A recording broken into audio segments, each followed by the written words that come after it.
नमस्कार दोस्तों, स्वागत है आपका मेरे चैनल मोटर ड्राइव के आज के इस नए ब्लॉग में।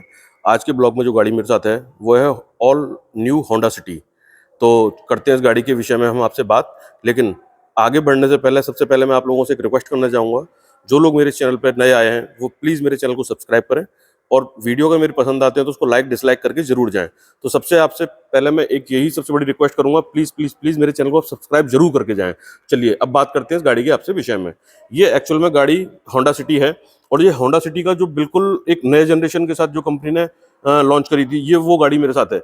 और ये इस गाड़ी का बेस मॉडल है जो वी के नाम से आता है। और अगर हम इस गाड़ी के एक्स शोरूम प्राइस की अगर हम बात करते हैं तो प्राइस सुन के आप बिल्कुल दंग रह जाएंगे। इसका प्राइस 11,87,000 है और जो मेरे शहर के अंदर आगरा के अंदर जो ऑन रोड पड़ती है वो 13,61,000 के समथिंग गाड़ी अप्रॉक्स आती है। ये 5 स्टार रेटिंग के साथ गाड़ी आती है। चलिए बात करते हैं हम गाड़ी के फ्रंट से। जब हम गाड़ी के फ्रंट से देखते हैं तो फ्रंट पे आपको इस तरह की गाड़ी की लुकिंग देखने को मिलती है। इसके अंदर क्रोम का भरपूर आगे से इस्तेमाल कर रखा है। इसकी ग्रिल है जो ग्रिल पे क्रोम का अच्छा खासा काम कर रखा है। सबसे बीच में आपको नजर आता है तो यहाँ हमें होंडा का लोगो नजर आता है और होंडा के लोगो के बगल की तरफ हम चलते हैं साइड में जो हमें इसकी लाइट देखने को मिलती है। ये प्रोजेक्टर बेस्ड हेलोजन लाइट इसके अंदर दी हुई है। इसमें हाई बीम और लो बीम दोनों दिए हुए हैं। साथ में अगर हमें देखने को मिलता है तो यहाँ पे एक इंडिकेटर देखने को मिलता है। और इसके आईब्रोज पे अगर आप ऊपर की तरफ, मैं लाइट आपको थोड़ी देर में जला के दिखाऊंगा, इस जगह पे डे टाइम रनिंग लाइट भी इसके अंदर दी हुई है। उसके नीचे की तरफ अगर हम जाते हैं तो यहाँ पे हमें फोग लैंप देखने को मिलती हैं और ये कुछ गाड़ी की इस तरह से आगे से लुकिंग कंपनी ने दी हुई है। अब चलते हैं हम गाड़ी के साइड की तरफ। जब हम साइड की तरफ चलते हैं तो सबसे पहले साइड की तरफ चलने से पहले हम गाड़ी के अगर इसके विंडशील्ड की तरफ बात करते हैं तो बहुत ही बड़ा कंपनी ने इसके अंदर दिया हुआ है, क्योंकि ये अपने मस्कुलर लुक्स और इन सब चीज़ों कंफर्टेबिलिटी के लिए, सेफ्टी के लिए और एक आरामदायक सफर के लिए गाड़ियां हमेशा जानी जाती रही हैं। अब देखते हैं हम गाड़ी के टायर की तरफ। टायर की तरफ जब हम आते हैं तो इसके अंदर एलॉय व्हील दे रखे हैं। एलॉय व्हील दिए तो हैं लेकिन ये अपने पुराने टाइम में जो चलते थे कुछ इस तरह के एलॉय व्हील हैं, नई डिजाइन के साथ है कुछ ये, और ये सिल्वर कलर के साथ दिए हुए हैं। अगर हम टायर की प्रोफाइल की साइज की बात करते हैं तो इसमें 185/60R15 का टायर इसके अंदर दिया हुआ है और इसका डायमीटर का जो साइज है इसके जो एलॉय व्हील का वो 15 इंची का इसके अंदर दिया हुआ है। अगर आप बीच में देखते हो तो यहाँ पे हमें होंडा का लोगो नजर आता है। अब चलते हैं हम थोड़ा सा ऊपर की तरफ, देखते हैं गाड़ी को। हमें इस जगह पे एक ORVM नजर आता है। ORVM पे ही हमें यहाँ पे इंडिकेटर देखने को मिलता है। थोड़ा सा अगर हम आगे की तरफ बढ़ते हैं तो यहाँ पे हमें विंडो का हैंडल देखने को मिलता है। विंडो के हैंडल पे एक रिक्वेस्ट सेंसर भी दिया हुआ है और साथ साथ की भी आपको देखने को मिलती है। अब होंडा सिटी लेनी है तो क्योंकि शुरू से ही जब से गाड़ी लॉन्च हुई है हायर सेगमेंट के अंदर ये गाड़ियां आती हैं, तो उस कंडीशन में इसका बेस मॉडल है कंपनी ने जो लॉन्च किया है, इसके अंदर मोस्टली जरूरत की सारी चीजें आपको देखने को मिलती हैं। ये गाड़ी की कुछ पीछे से अगर आपको नजर आती है कुछ लुकिंग है गाड़ी की इस तरह से। इसके अंदर LED पीछे की लाइटें दे रखी हैं। LED लाइट के साथ अब इस जगह पे आपको नजर आता है तो यहाँ पे इंडिकेटर है। इंडिकेटर के साथ साथ बैक गियर की लाइट इस जगह पे कंपनी ने प्लेस की हुई है। अगर हमें पीछे की तरफ नजर आता है इस जगह पे तो iVTEC की बैजिंग, और बैजिंग के साथ साथ बीच में हम देखते हैं तो होंडा का लोगो, और उसके साथ साथ CD की कंपनी ने इस जगह पे बैजिंग की हुई है। ये इसका कुछ पीछे से इस तरह से आपको लुक देखने को मिलता है। अगर हम इसके पीछे के बम्पर की बात करते हैं तो इस जगह पे हमें 4 पार्किंग रिवर्स सेंसर मिलते हैं और ऊपर की तरफ हमें निगाह पड़ती है तो इस जगह पे कैमरा भी दिया हुआ है। अब सोचिए, किसी भी गाड़ी को कंपनी जब लॉन्च करती है तो बेस मॉडल के अंदर कहीं आपको कैमरा देखने को नहीं मिलता है। इस जगह पे आपको पीछे बैक गियर के लिए कैमरा भी कंपनी ने दिया हुआ है। अब खोलते हैं इसका हम बूट। ये देखिएगा इसका बूट तो इतना इसके अंदर बड़ा दे रखा है कि आप कितना भी लंबा सफर कर लेंगे ना तो सामान रखने की कहीं कोई फैमिली के साथ दिक्कत आपको नहीं आने वाली है। इसके अंदर 506 लीटर का बूट दिया जाता है और साथ साथ हमें नजर आती है तो पीछे इसका कुछ इस तरह से स्टेपनी का नीचे का वो दे रखा है सिस्टम। इस जगह पे स्टेपनी प्लेस है और स्टेपनी के साथ साथ इसके पाना जैक वगैरह जो कुछ औजार साथ में आते हैं वो इसके अंदर दिए हुए हैं। हाँ, एक चीज मैं आपको बताना भूल गया था इसके अंदर, चलिए उसकी बात हम बाद में करते हैं जो भूल गया था। इस जगह पे हमें एक इंसुलेशन दे रखी है। बहुत सी कंपनियों ने क्या किया है कि अपने रेट्स तो हाई कर दिए हैं लेकिन रेट्स हाई करने के बाद क्वालिटी थोड़ी सी डाउन कर दी है। तो इंसुलेशन इस जगह पे देने के साथ साथ इस जगह पे एकदम खाली खाली सा फील नहीं आता है। ये अपने आप में देखने में बहुत बेहतरीन लगता है। अब देखिए, जो चीज मैं आपको बताना भूल गया था वो चीज आपको दिखाता हूँ। बेस मॉडल के अंदर आपको कहीं पे भी डिफोगर देखने को नहीं मिलते हैं। होंडा ने इसके अंदर डिफोगर भी पीछे दिए हुए हैं। ऊपर इसकी रूफ पे अगर हमें नजर आता था शार्क एंटीना, और शार्क एंटीना के साथ साथ high mount stop lamp. Actual में क्या है कि ना गाड़ियां छोटी हैं, छोटी होने के साथ विजिबिलिटी के लिए इस जगह पे एक लाइट यहाँ पे दे रखी है। अब चलते हैं गाड़ी की दूसरी साइड की तरफ जब हम आते हैं तो इस जगह पे हमें आता है इसका फ्यूल टैंक का कैप नजर। फ्यूल टैंक की एक्चुअल में इसकी जो कैपेसिटी है वो लगभग 40 लीटर की कंपनी ने दी हुई है। चलिए इसे देखते हैं खोल के। मे भी शायद ये बंद है। चलिए इसे मैं अंदर से खोल के आता हूँ फिर आपको दिखाता हूँ। ये इसका फ्यूल टैंक का ढक्कन है। इस जगह से इसमें फ्यूल डाला जाता है, जिसकी कैपेसिटी मैं आपको बता चुका हूं लगभग 40 लीटर के आसपास है। ये गाड़ी का कुछ दूसरी साइड का लुक है। अब हम आते हैं इस साइड, तो ये लुकिंग कुछ आपको इस तरह से नजर आती है। और हाँ, इसके अंदर जो को पैसेंजर है, को पैसेंजर के लिए भी यहाँ पे रिक्वेस्ट सेंसर दिया हुआ है। तो है ना मजे की बात। तो बेस मॉडल के अंदर इतनी सारी चीजें कहाँ से आप देखने को मिलती हैं। अब करते हैं हम गाड़ी के इंटीरियर की बात। बाहर से तो आपने सब देख ही लिया, क्योंकि ऑलरेडी ये गाड़ी अपने जब से लॉन्च हुई तब से आज तक इसका बूम, इसका क्रेज खत्म ही नहीं हो पाया, और ना शायद कभी हो पाएगा।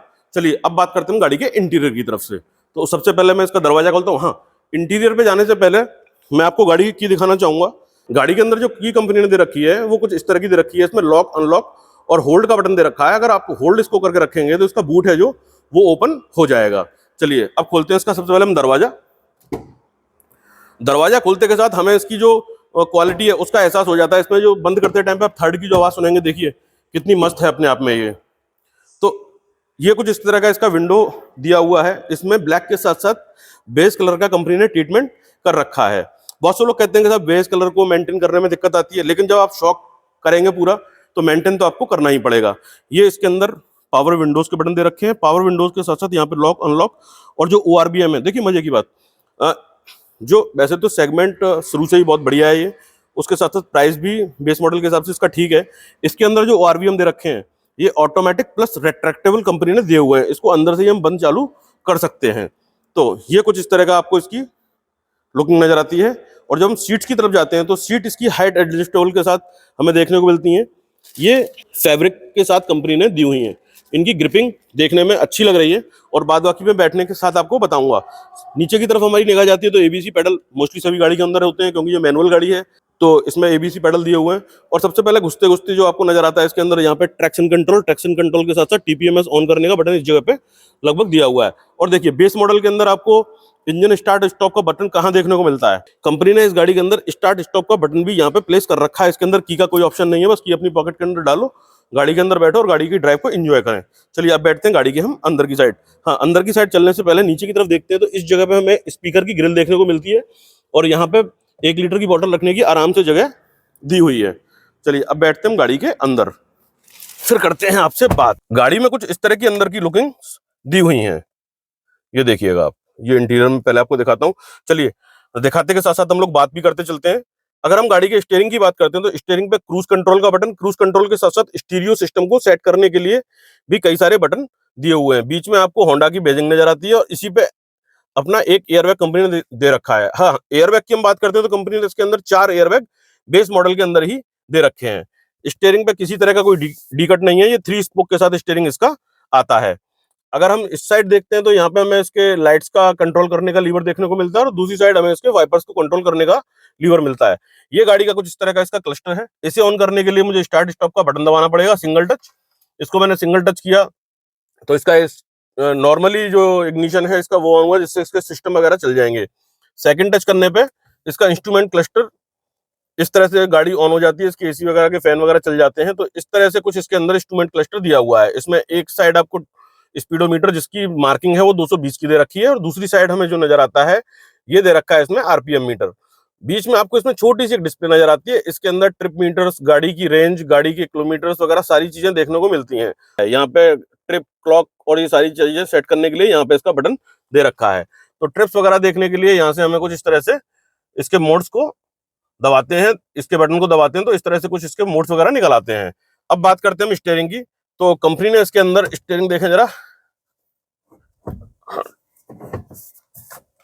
हाँ जी, स्टीयरिंग की जब हम बात करते हैं तो गाड़ी ने इसके अंदर टिल्ट और टेलीस्कोपिक दोनों तरह की स्टीयरिंग दे रखी है। अब देखिए आप, बेस मॉडल के अंदर कंपनी ने इसमें टिल्ट और टेलीस्कोपिक स्टीयरिंग भी दे रखी है, जिससे कि गाड़ी ड्राइव करते टाइम पे कोई दिक्कत परेशानी किसी को ना हो। ड्राइवर एकदम कंफर्टेबली गाड़ी को लॉन्ग ड्राइव पे अपनी हाइट वाइट के हिसाब से सेट करके आराम से सीट को और स्टीयरिंग को आराम से एंजॉय कर सकें। इसकी हम डिस्प्ले की बात करते हैं स्टीरियो सिस्टम की, तो ये 8 इंची के साथ कंपनी इसके अंदर देती है। तो इसका रेस्पॉन्स अगर हम देखते हैं तो इसका रेस्पॉन्स भी हमें देखने को सही मिलता है। रेस्पॉन्स में से कोई दिक्कत नहीं है। इसकी डिस्प्ले एकदम अच्छी तरह से काम कर रही है, जिसमें कि किसी तरह का अभी तक मुझे कोई लैग नजर नहीं आ रहा है। और उसके साथ साथ इसमें हम बात करते हैं स्टीरियो सिस्टम के अंदर, तो एप्पल कारप्ले और ऑटो एंड्रॉयड इसके अंदर दिया हुआ है। उसके नीचे की तरफ हम आते हैं तो होंडा ने एक बहुत बड़ा चेंज गाड़ी के अंदर कर रखा है। एक्चुअल में पहले जो इसके एसी के कंट्रोल्स थे वो सारे के सारे टच के साथ आया करते थे, तो बड़ी दिक्कत सी कुछ लोगों को होती थी। तो इसमें जो एसी दे रखा है वो ऑटोमेटिक क्लाइमेट कंट्रोल के साथ एसी दिया हुआ है। देखिए बेस मॉडल के अंदर ये सारी चीजें आपको देखने को मिल रही हैं। तो इसमें एसी के लिए अब नॉब दे दी गई है, लेकिन जो इसकी डिस्प्ले है वो आपको पहले की तरह ही नजर आएगी।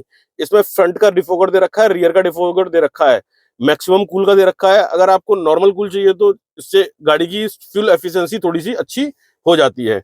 ये कुछ नीचे का आपको देखने को कुछ यहाँ पे स्पेस मिलता है। इस जगह पे दो आपको पोर्ट मिलते हैं यूएसबी के, और साथ साथ इस जगह पे आपको एक 12 वोल्ट पोर्ट भी मिलता है। यहाँ पे आपको 2 कप होल्डर मिल जाते हैं देखने के लिए। और ये गाड़ी का कुछ इस तरह का गियर बॉक्स दे रखा है। गाड़ी के गियर बॉक्स की बात करते हैं तो 6 स्पीड मैनुअल गियर बॉक्स के साथ ये गाड़ी है, जो मैं आपको इसका बेस मॉडल दिखा रहा हूँ। और इसमें कुछ इस तरह का आपको इसका ब्रेक का, रियर ब्रेक का हैंडल देखने को मिलता है। ड्राइवर को कंफर्ट ड्राइविंग करने के लिए इस जगह पे हमें एक आर्मरेस्ट भी देखने को मिलता है, जिसका साइज भी सफिशिएंट कंपनी ने दिया हुआ है। ये गाड़ी की कुछ सीटिंग सीट्स का पॉस्चर्स है। और गाड़ी में जो कलर दे रखा है बड़ा ही प्यारा कलर कंपनी ने इसके अंदर दिया हुआ है। ये कुछ इसके एसी वेंट्स हैं। एसी वेंट पे जो ट्रीटमेंट कंपनी ने कर रखा है वो अगर हम देखते हैं तो सिल्वर फिनिश के साथ कुछ कुछ दिया हुआ है। और बीच में आप देखते हो तो इसमें मैट ब्लैक के साथ पियानो ब्लैक के बाद साथ साथ आपको बेस कलर देखने को मिलता है। और ये कुछ इस तरह का इसका ग्लोब बॉक्स कंपनी ने इसमें दिया हुआ है। अगर हम गाड़ी के IRVM की बात करते हैं तो ये मैनुअल है और इससे ज्यादा कोई फर्क नहीं पड़ता किसी तरीके का। और ये इसके अंदर जो सनशेड दिया हुआ है ये वैनिटी मिरर के साथ दिया है ड्राइवर साइड। इसके अंदर किसी तरह की कोई भी लाइट नहीं है। अगर को पैसेंजर की तरफ देखते हैं तो इसके अंदर भी कोई लाइट नहीं है, लेकिन वैनिटी मिरर इसके अंदर दिया हुआ है। जब हम इसके अंदर केबिन लैंप की बात करते हैं तो ये नॉर्मली हेलोजन ही इसके अंदर दी हुई है, पीली लाइटें जलती हैं। और बीच में देखते हैं तो इसके अंदर बीच में भी एक लाइट पीछे बीच में दी हुई है। अब चलते हैं हम गाड़ी के रियर की साइड। आपको गाड़ी को रियर की तरफ से दिखाता हूँ बैठ करके गाड़ी की एक्चुअल में स्थिति क्या है। सबसे पहले मैं सीट को अपने हिसाब से सेट कर देता हूँ। तो ये कुछ इसका पीछे का आपको लुक नजर आता है। ये इसकी पीछे की विंडो है। पीछे की विंडो पे आपको एक लीवर नजर आ रहा है और इसके अंदर जो इसके विंडो के खोलने के लीवर दे रखे हैं वो बिल्कुल जो इसकी पीछे की ब्लैक के साथ जो कलर है ये उसी कलर में इसमें दिया हुआ है। ये पीछे आपको इसमें बॉटल होल्डर देखने को मिलता है और साथ साथ इस जगह पे आपको स्पीकर की ग्रिल भी देखने को मिलती है। ये कुछ पीछे का इसका इस तरह से एरिया आपको नजर आता है, देखिएगा आप। और गाड़ी की जो रिक्लाइन एंगल है सीट्स का पीछे का वो अपने आप में एकदम सफिशिएंट कंपनी ने दे रखा है। और जो सीट्स है इसका थाई सपोर्ट भी बहुत बढ़िया है। इस पर मैं बैठ के देखता हूँ, देखिए इसमें स्पेस की तो किसी तरीके से कोई भी कमी है ही नहीं है। पैर आप लंबे करके बैठिए, चाहे जैसे बैठना है वैसे बैठिए। पीछे की तरफ हमें एसी वेंट नजर आते हैं। अगर पीछे की तरफ हमें निगाह पड़ती है तो 180 वाट में इसमें दो 12 वोल्ट के आउटलेट पीछे की तरफ इसमें दिए हुए हैं। ये कुछ गाड़ी का पीछे का इस तरह से लुकिंग आपको नजर आती है। ये इसके अंदर एक आर्मरेस्ट दिया हुआ है पैसेंजर्स के लिए, जिसकी क्वालिटी भी अपने आप में बेहतरीन है। और हाँ, जो चेंज इसके अंदर एक और हुआ है वो है इसका बीच का हम्प। अगर आपको नजर आता है तो इसमें हम्प बहुत ज्यादा नहीं दे रखा है। और सीटिंग की बात हम करते हैं तो इसमें 3 पैसेंजर आराम से गाड़ी के अंदर बैठ जाएंगे। चलिए अब बात करते हैं हम गाड़ी के डायमेंशंस और इंजन के विषय में। चाबी मैं आपको ऑलरेडी दिखाई चुका हूं, तो चलते हैं हम गाड़ी के इंजन की तरफ। अंदर से बोनट खोलने के बाद जब हम इंजन की तरफ आते हैं तो आपको इंजन कुछ इस तरह से देखने को मिलता है। ये इंजन अपने आप में बिल्कुल एकदम बराबर सा देखने को मिलता है। इसमें एक साइड बैटरी और दूसरी साइड हमें बीच में इंजन, और इंजन के साथ साथ इस जगह पर हमें नजर आता है इसका ABS की असेंबली। अगर हम इंजन की स्पेसिफिकेशन की बात करते हैं तो इसके अंदर 1498 सीसी 1.5 IV टेक इंजन दिया जाता है। इसकी पावर की बात करते हैं तो 119 bhp और 145 न्यूटन मीटर का ये टॉर्क जनरेट करती है। जब इसके एवरेज की बात करते हैं तो एवरेज के लिए तो ये गाड़ी शुरू से ही जानी जाती है। इसका जो कंपनी क्लेम कर रही है वो 17.8 का एवरेज कंपनी इसका क्लेम करती है। और साथ साथ इसके हम ऊपर की तरफ देखते हैं तो यहाँ पे ऐसा नहीं है कि इंसुलेशन ना दे रखा हो, इस जगह पे भी इंसुलेशन दे रखा है, जिससे कि गाड़ी के अंदर साउंड, इंजन का NBS लेवल थोड़ा सा कंट्रोल रहे, जिससे कि अंदर स्मूथ ड्राइविंग आराम से हो सके। चलिए अब बात करते हैं हम गाड़ी के डायमेंशंस की। डायमेंशंस की बात करने से पहले आपको एक चीज़ और बता देता हूँ। जो इसकी इंजन की वारंटी दी जाती है वो 3 साल अनलिमिटेड किलोमीटर की इसकी इंजन की वारंटी दी जाती है। और बाद बाकी अगर आपको किसी तरह की जानकारी चाहिए तो आगरा के अंदर जिस गाड़ी को मैं शूट कर रहा हूँ ये हेरिटेज होंडा के नाम से आगरा दिल्ली रोड पे ये पड़ता है। तो आप किसी भी उसके लिए संपर्क यहाँ पे कर सकते हैं। इनका नंबर मैं आपको डिस्क्रिप्शन में मेंशन कर दूंगा। चलिए अब देखते हैं हम गाड़ी के डायमेंशंस को। डायमेंशंस के लिए सबसे पहले मैं इसके बोनट को बंद करता हूँ, उसके बाद आपको इस गाड़ी के डायमेंशंस मैं आपको बताता हूँ। जब हम गाड़ी के डायमेंशंस की बात करते हैं तो इसका जो गाड़ी का फ्रंट पे इसकी जो चौड़ाई नजर आती है आपको 1748 mm, और गाड़ी की जो लेंथ है ये 4549 की आपको नजर आती है। इसकी लंबाई देख के तो तबीयत खुश हो जाती है। और साथ साथ इसकी अगर हम हाइट की बात करते हैं तो 1489 mm की दी जाती है। जब इसके व्हील बेस की बात करते हैं तो 2600 mm का दिया जाता है। जिस गाड़ी का व्हील बेस ज्यादा, सीधी सी बात है, वो कंफर्ट तो बहुत अच्छा देने ही वाली रहती है बैठने वालों के लिए और चलाने वाले के लिए। बस थोड़ी सी एक दिक्कत इसके अंदर आती है ग्राउंड क्लियरेंस की। तो इसका जो कंपनी ग्राउंड क्लियरेंस देती है वो 165 का इसके अंदर ग्राउंड क्लियरेंस दिया जाता है। और एक्चुअल में ये गाड़ी 5 स्टार रेटिंग के साथ 5 स्टार एनसीएप रेटिंग इस गाड़ी को ऑलरेडी मिले हुए हैं। तो सेफ्टी के विषय में तो ज़्यादा मैं बोलूंगा नहीं, लेकिन फिर भी सेफ्टी आपको बताना बहुत जरूरी है। जब इसकी सेफ्टी की हम बात करते हैं तो इसके अंदर 4 airbag, TPMS, ABS, EBD, brake assist, hill hold control, traction control, इस तरह की कई सारी चीज़ें इसमें दी हुई हैं। तो आज का ब्लॉग देखने के लिए आप लोगों का बहुत बहुत धन्यवाद। आशा करता हूँ आपको मेरा ब्लॉग पसंद आया होगा। चलिए मिलते हैं किसी अच्छे से नए ब्लॉग में। जय हिंद, जय भारत।